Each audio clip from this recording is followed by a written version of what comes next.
Sa iturang pinamukha ng kawalan, panaginip lang ba to, di ko kilala nandiyan. Sa loob ng salamin, pakiusap alisin. Pagkatbitbit kong patalimay, di ko na makalagan. Lugmok ang katawan, busog sa paraan. Bubutasin ng sintido na ang ulo gumaan. Tatalian ng liig, para lang pakawala ng pagtakas sa mundo mo'y hindi katangahan. Gusto ko lang maramdaman kung gaano kasarap mabuhay na walang mundo akong nalalasap. Ayoko nang masilayan ng sarili na nagkakalat. Gusto kong pangunahan ng di pa nagaganap. Hinaharap ko ay salamin na kabaong. Sa dami na ang nakapatong kaya hindi makabangon. Ako'y bagay na sawi na magmula nun. Tuluyan na kulong sa bangungot ng kahapon. Gusto ko lang naman takasan ng problema. Ang tanong ay paano ko ba makakaya?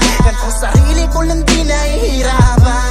Mahirap lalo pag utak na ang kalaban. Gusto ko lang naman takasan ng problema. Ang tanong ay paano ko ba makakaya? Kung sarili ko lang di nahihirapan. Mahirap lalo pag utak na ang kalaban.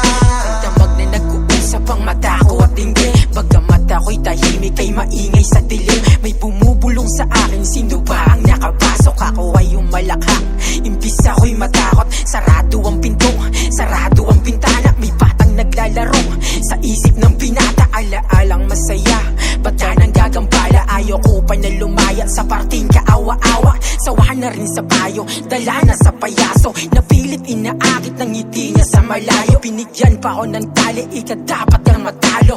Dapat kang malason, di ka dapat maging tao. Kalungkutan ay tumapo, ang hirap kalabanin. Akala ko ay kaya, yun pala ay alanganin. Hirap pag ang utak na ang kusa na magtaning. Hanggang dito na lang to, di na pa